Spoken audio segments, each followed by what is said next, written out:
It's a bountiful day in this hollow earth.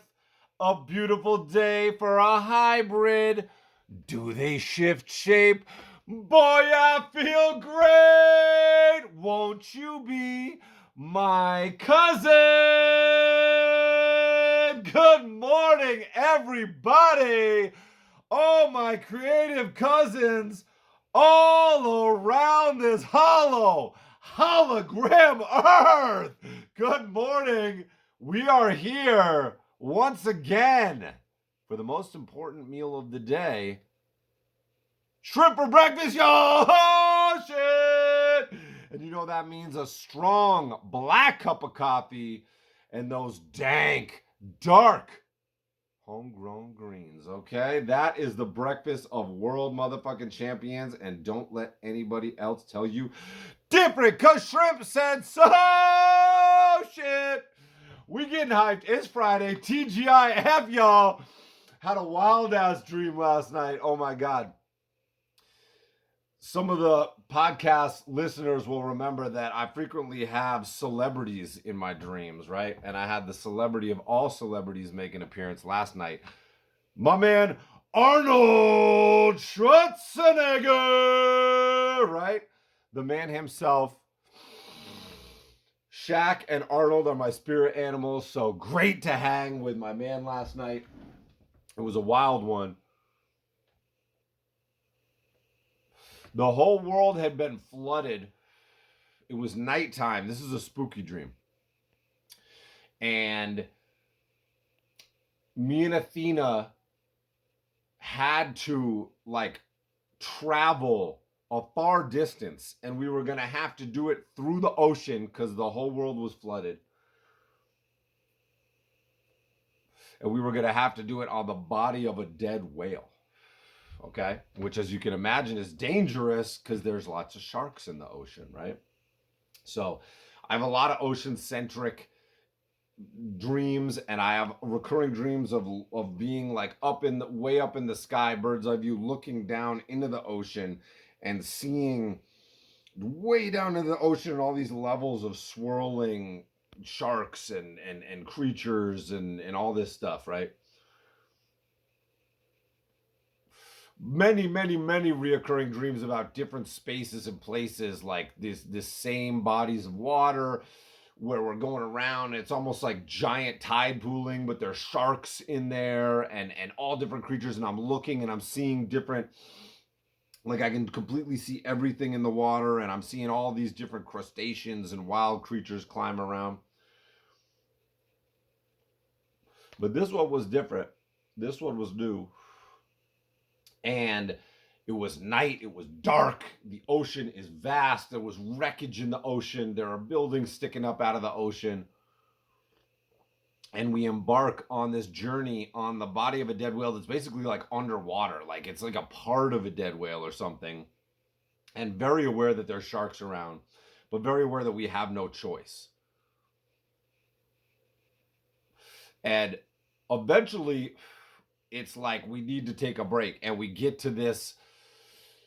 There's parts I'm not remembering, but we get to this building and we go inside, and Arnold Schwarzenegger's in there, and he's been holed up in there for a while.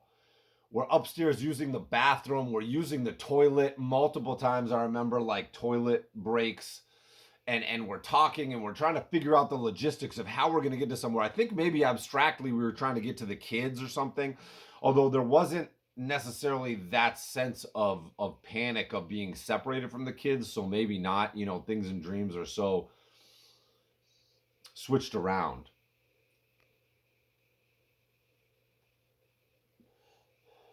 And there was one time I went upstairs to use the bathroom, and I saw this replayed scene of, like, Arnold was there with some girl, and they were like losing their minds, and because of the situation, they were freaking out, and they were laughing hysterically, and they were doing something with these pipes, like spinning these wheels on these pipes, and I don't even know what it was. And then we had to embark again on the body of this dead whale. We all went, and then we lost the dead whale for a while, and sharks are circling around, and I think that's about all I remember at this point. There's definitely parts missing. And it's starting to mix with another dream in my mind now about this dormitory, navigating this dormitory. I have so many recurring dreams. When we talk about dream world, we're in dream world week right now in the workshop, week 2, round 14 of the Ghostshrimp Classic workshop. We're in the dream world. And when I'm talking about that, I'm saying that, my work is really just trying to share what my recurring dream world feels like, right? I have all these spaces and places that I revisit regularly. It's never the same dream, like a recurring dream, like I have the same dream over again. I don't even know if I've ever had the same dream twice, but I revisit the same locations a lot. From my childhood forest to these weird underground sewer type structure tunnels, very industrial, to this dormitory building on this campus, to the ocean water landscapes. One of them takes place on the like where the soccer field was in my elementary school. It's like a giant swamp, lake, marsh, and it also relates to the lake that the man-made pond and in the neighborhood on the road that I grew up in Shutesbury. It's also that place. They were both like kind of, yeah, it's almost like that lake, but where the soccer field was. Very strange, very strange, very, don't discount your dreams. Your dreams are just as real as reality, maybe even more real. I mean, your brain is creating your reality. Your brain is manufacturing everything that it's interpreting the signals, and it's creating its best guess at what is happening, right? So, when you're projecting into your dream world, it's basically the same thing. And there's so much great stuff there where we're talking about personal mythology. My God, that's everything, right? So that was pretty fun. Woke up like, oh shit, got to hang with my man Arnold last night. Shaq's been in the dreams. Arnold's been in the dreams before. So many people. Hillary Clinton was hanging at my grandparents' house one time. I was trying to smoke a bowl. All kind of wild celebrity dreams.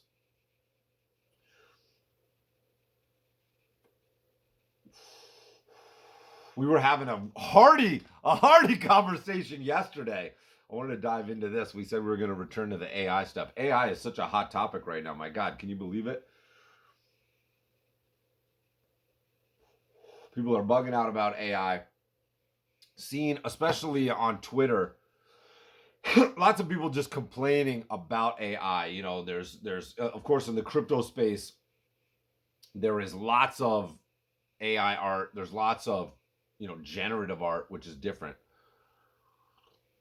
And then the crypto space itself is very controversial for a lot of misunderstood reasons. Technology is something that's so funny. We have this weird relationship with it where we dream of technology. We watch the Jetsons and we dream of all these things. But then when it comes along, we're so scared of the dark side of it, right? We're so scared that the negative repercussions are going to change the world and ruin the world. And of course, the way they do, right? And to understand it, everything's cyclical. And I've been very anti-technology. My friends know I've been very anti-technology in the past. I've said I've been very anti-cell phone in the past. Now I'm kind of coming full circle and really embracing it. I've been anti-digital drawing in the past. Now I'm full circle. Now I'm embracing it over the last couple of years, drawing full-time on the Cintiq and just absolutely loving being able to sketch, draw, and color all at the same time and go back and forth between the two. It's like so much fun. It's like it's like a weird dream. It feels like I'm dreaming when I'm doing it. Like I'm working on this massive magic puzzle right now, and it's so nice on so many levels to be able to do all those things at once, right? It's just it's allowing me to envision the piece and work on the piece in a way that I never could before, and it's going to make it so much better. I can zoom in and get closer so I can draw smaller detail, which is very important for this project, especially with this project that has shifting zones, which they have a script for, so I can click a button and shift the zones back and forth because these parts of the puzzle have to work in different sections. Because the basic idea of a magic puzzle is that you build this giant 1,000-piece jigsaw puzzle. It's like the size of a card table, and then there's seams in the puzzle. And so on mine, the top two quadrants come up and swap places and go back together. And because of geometry, there's a hole made in the middle of the puzzle, and you fill it. You open another secret bag of extra pieces that fill in the hole in the middle of the puzzle, and the image there creates a twist ending on the imagery of the puzzle, right? There's storytelling going on in the main puzzle, and then you switch it to the second mode and fill it in, and it creates a twist ending. It's a surprise ending to a jigsaw puzzle. I mean, how genius is that? Give it up to these folks over at Magic Puzzle Company for literally putting a new spin on something that's been around for so long, right? And such a creative, unique way. But yeah, just to be able to, often I'll be inking, and then I'll have to I'll be getting a different idea, a different transmission, and I'll have to paint it out and redraw it over the paint, and then try to re-ink it. And you can only do that so many times. I've literally been working on a piece so much that I'm scraping off paint and redrawing and re-inking over that. I mean, it gets crazy, right? So really loving drawing on this antique, really getting into this mode. And actually, crypto was what brought me into it. I became very interested in the idea of the digital art marketplace, right? Digital art has really come into its own as its own art form with its own capabilities. Not to replace traditional arts, right? People are still printmaking, people are still painting, right? People are still doing things in the way that they love most. And that's amazing. Like, the whole point is to have fun with the process, right? I draw to have fun, right? I'm never going to do it in a way that isn't fun for me. But really come full circle here, and crypto was what brought me into it. Digital art's come into its own. Once I got the idea of a digital art marketplace where an animator who's making this little animation, this little GIF that before really, unless they were working for an ad agency or something, it's like, what would an animator be able to do on their own and just sell to their fan base, right? Well, NFTs, right? Crypto, digital art marketplace, right? Bam. Now all of a sudden there is a marketplace. It's like a fine art marketplace for any artist who wants to connect directly with their fans and create something that could just be a still image, could be a video, could be a song, could be an animation, right? It opens up the possibilities of what that asset can be. And then the cool thing about it is it has this digital provenance. You can see exactly where it came from, right? So it's authenticated on the blockchain. And then as well, there are royalties built in, right? Someone had already purchased a couple of my pieces from my Secret Smokeouts collection, those Weed Venture Time pieces that you've seen. Those are my first foray into the crypto space, making new work for it. Thought that would be a really fun one. And because someone else bought them from the person that bought them from me, I got a 10% royalty on that, right? How cool is that? Royalties built into the marketplaces that you got to be careful what marketplace you work with. But for Maker's Place and Foundation, the two places that I've minted my two collections on so far, royalties built in. You get a royalty when it's sold, and in the case where everybody knows Beeple now, where his artworks are selling for hundreds of thousands and millions of dollars, 10% starts fucking adding up, right? That guy's he's making generational wealth off of royalties from a marketplace that didn't exist before, right? Now, are there negative parts of that? Sure, people can come up with all kinds of ones, and true and not true, right? As with everything, there's a lot of hype involved. And with AI right now, there's a lot of hype involved, right? I think there's a lot of false premises about this AI stuff. And is it scary? Yeah. Do I get why people are anti-technology about it? Absolutely, right? But the reason I'm excited about it and am in the right headspace about it is because I do see it as very pro-art. A lot of people don't see it that way. But as someone who came along and thought Photoshop was bullshit and making art in Photoshop was bullshit, and having that stance for a very long time, and then eventually coloring my work in Photoshop, and then eventually opening up to the idea of making edits and changes to my work in Photoshop and getting a Cintiq for that, The first 10 years of my career, I clicked and filled digital coloring, right? Very low tech on a refurbished MacBook, like 13-inch, like this tiny MacBook. The first 10 years of my career, very low tech and a little printer. Like literally the first 10 years of my career, I had maybe $1,500 worth of equipment, period, that lasted me that whole time. So you're not talking to a very tech forward guy. And all my artwork up till about 2 years ago was done on paper, including the Adventure Time backgrounds, which you've seen some of in my videos, drawn on copy paper with a micron, right? But if you think about it as a tool, it's just a tool to be used or not. And tools evolve, technology evolves, right? Humans have an intimate relationship with technology. Humans are here to make technology. Everything to do with humans involves technology, right? As we said, the scene from 2001 with the bone, the realization of the capabilities of this tool, and to make something more efficient, to make something easier, to lower the barrier of entry. And AI is doing just that. And it's such a quantum leap. You have to think about going back to the internet, right? And how things were done before the internet and how the internet changed things, right? And things were lost, things were gained. There's bad parts of the internet, there's good parts of the internet. But let's go back further. Think about pre-printing press, because that's this level of quantum leap, right?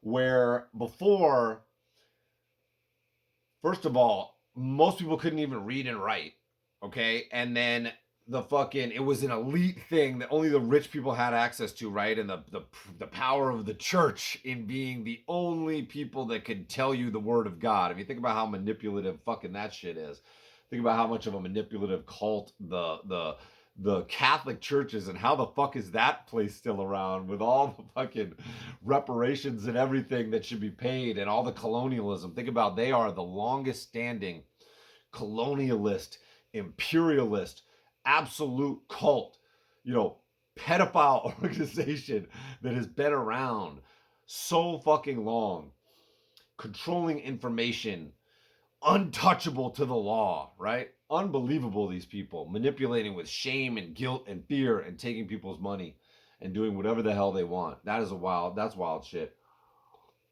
But let's go back to the printing press, right? Where before you had to have a scholar hand scribe a book, and how beautiful they were with hand drawn, hand colored illustrations, right? And of course, all cultures had these, right? From the written word, right? You're going back, and these are really art pieces, right? Whether they're inscribed in stone or they're written with a brush, and people had to make the tools, right? They're making the pigments by hand, they're making the brushes by hand, they are chiseling into a rock. Pick what era you want to go to, right? Going back to a cave where they're really writing messages in caves so that they will be not washed away by the elements, and making the brushes and making the pigments by hand, right? Think about the labor and the love and the artisan work that goes into that, and how few people could do that, right? And then the printing press eventually comes along. And now they can print books. Bang, bang, bang, bang, bang. And they're out there. And more people are learning to read. And then more printing presses are made. And it changes the world. Because now things can happen so fast, right? Very similar to where we are now. Whereas before, an artist, a specialist, an artist had to sit down, right? No matter what you think of an artist. Of course, there's outsider artists, and you don't necessarily need to be trained, but I would say most professional artists are highly trained people. They've gotten the opportunity to go to school. They've been privileged enough to pay money to be trained as an artist, which is, I mean, how many people in history have been able to do that, right? Not a lot. It's a very elite thing if you think about it. Now, of course, there's lots of artists that can, make it without that, right? And now more than ever, with the age of the internet, right? With this path we've been on, and our information is so accessible at your fingertips. Even homeless people, even poor people now have a cell phone A lot of people have a cell phone. So many people have access to the internet on this planet now, and and the information is right there. So right, that's the power of it, and it's where things are going. It's where things want to go, right? But if you think about that flip, that paradigm shift, that watershed moment of the printing press, where things went from one at a time, a handcrafted piece. And of course, that was reality then, and there was a beauty to it then, but there was also limitations to it. And now you think about this AI coming along, and anybody can sit down and start to type in prompts and start to generate artwork, and it also can iterate it. It can make 100 images at once. It can make 1,000 images, right? And we're just getting started. Their AI animation is coming, which I'm incredibly excited about, right? And it's going to be a shortcut to animation. It's a hack. Almost all technology is a hack in productivity, is a hack in efficiency, right? And we all dream about it. Oh, when tech does this and tech does that, and robots do our chores for us, and now we have a Roomba that drives around and vacuums our house, and when we have Elon Musk butlers that do this, and when they do all the menial work, and human beings can be elevated. And we are on the cusp of that, but then that does come with the drivers being laid off, right? The old systems becoming obsolete, where, now almost all our economy and goods are based on like human beings shipping it from one place to another, human beings driving it from one place to another. We are on the cusp of that all changing. We are on the cusp of AI robotics that will be able to do all that as efficiently, more efficiently than humans, more productively than humans. And do we want that? Yes. Are we scared of that? Yes. Is AI art so scary to the people that have sat there and spent their lives learning these skills? Absolutely. I can understand that. I have sat here and I've drawn everything, on paper up until a couple of years ago, right? I have stacks and stacks and stacks of work, and I've spent, and for me, it doesn't come easy. It's hard. I've spent the majority of my adult life drawing. So why am I excited about it? Well, I'm excited about it because I understand, from my point of view now, that this is about the art gods, and the art gods are calling us to create more art. And this is lowering the barrier of entry to art. I think there are more artists now than ever before in history because of the ease of which you can have a tablet and you can create a drawing on there, right? And now with the digital art marketplace, there are literally people coming up. They are digitally native. They're drawing, almost everybody, people that take my workshop, very few people work on paper anymore. It's almost all digital, right? So, almost so much of especially first world artwork, right, is being made, and maybe beyond, who knows, is being made digitally native, right? So many people are, right, just growing up on tablets and pads, and it's all being made there. Now we have a digital, you could see the logic of it. You could see the evolution of it, right? Or the intuitional growth of it, right? Where now the digital art marketplace is coming, and, forget NFTs and crypto, forget the cultural arguments and the labels and all this shit. Just look at the phenomenology of it. And now there's a digital art marketplace that is opening up where you could, where my son could draw a drawing, which he's doing all the time now on the iPad. And now he could start a profile on a digital art marketplace, right?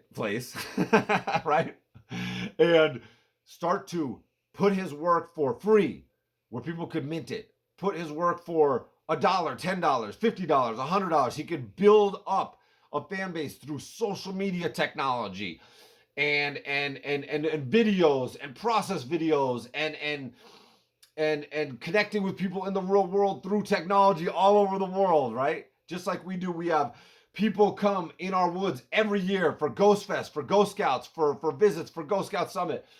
We've had artists come from all over the world via technology and hang out and mingle and collaborate and inspire each other. And my kids have grown up with that their whole lives, right? And now there's the iPads and the digital art marketplace, and he could build an art career in the forest of rural Vermont, selling his work on the digital art marketplace. And now AI comes along quickly on the heels of the digital art marketplace. And you could sit down and start to make art just by typing it in. And it seems too easy, right? But think about how you used to have to care for a horse, and before and a lot of people even breed their own horses, breed their own farm animals, fucking build a wagon to go to town, and fucking someone else in town is growing all the groceries, and they're and the people in the town are building the buildings, and right, how much ever goes into this stuff. Now we're talking about 3D printing houses. The evolution of everything is coming along. You can be scared of technology or you can be excited by technology, and part of the positive growth of technology, because there's going to be negative growth. There's going to be people taking advantage of other people, because that's human nature. And then there's going to be positive growth and people benefiting other people, right? And people inspiring other people and people empowering other people. And ultimately, technology empowers people, right? There are going to be people now growing up natively with the AI art tool for music, for visual art, for animation. And it's lowering the barrier of entry to those skills. And just like all technology lowers the barrier of entry and makes the task more productive and more efficient, that is going to happen with the art. And right now everybody's thinking that's a bad thing. It's too easy now, it's bad, right? But just like Photoshop makes it easier than having to make your own brush and mix your own pigment, or, all go back in history and pick the time point you want to compare it to, because in 1,000 years this is going to be ancient history, and if we're still on this journey in this reality, you'll be able to look back and say, wow, how quaint that was. Funny that they got mad about it. Trust me, the people in the caves got mad when people started drawing on animal skins. They were like, that animal skin's not even going to last 1,000 years. That's bullshit. That's going to be disintegrated, blah blah blah. The pottery, that pottery is going to be smashed. Who fucking cares? This fucking cave painting is the shit. This is going to be around in 1,000,000 years, right? You can just hear it throughout time. You're drawing on paper. What the fuck? What the fuck is that paper bullshit? I can fucking rip that in half right now. You can't rip my animal skin. All the technology is going to keep evolving. It's not going to stop at AI. AI is just the next stop on the infinite path forward, right? It's going to lower the barrier to entry. It's going to become the standard, and there's going to be lazy AI art made, and there's going to be great AI art made. You can already see it if you're in the crypto space. If you're into crypto art, you can actually, not the crypto art, but it's in the crypto space. It's really flourishing right now because it is that digital art marketplace, and you can see right off the bat when you're in there and you're looking, here's the lazy stuff, here's the interesting stuff, right? It doesn't change the base level of creativity, and uniqueness is always the most important, right? It's not like AI is generating this on its own, although I'm sure it will before long. I do believe AI is alive, just like everything is. And everything has a spirit. Everything has a story and a path and a trajectory and a destiny, and infinite variations of itself all the time, right? Including this. And it is what it is. And you can either be scared of it and embrace it, or you can go, wow, that's pretty wild. That's fucking insane. I can see how that's scary. I can see how that's exciting. What are the amazing applications of this, right? We just got the kids' iPads. They're in there with Procreate. They're in there with Procreate Dreams, right? Is that easier than painting a cell and having a camera? And yeah, and we could never afford to do that. We could never afford the time to do that. But with this iPad, now it's at your fingertips. And is there going to be so much bad, AI art made? Yes. Is there so much bad traditional art made? Of course, most of it, right? But that's okay, because it's just going to mean more art, and more art is good for the world. More art, more artists, more art is going to lead to more better art. It's going to lead to more creativity, and creativity is the soul of humanity. Art is the soul of humanity, and it's going to lead us in the right direction. We are creative animals in an infinite universe. We are infinite animals in a creative universe. We are a reflection of the art gods, and we are here to create and inspire and to keep this going. It's going with you or without you. Do you want to get on board or no? Right? And that's it. There's a little spicy shrimp for breakfast. Get the book at the website, Lost Forest, fucking GhostShrimpGlobal.com. There we go. Friday. Enjoy the weekend, y'all. Enjoy the motherfucking weekend. Ew!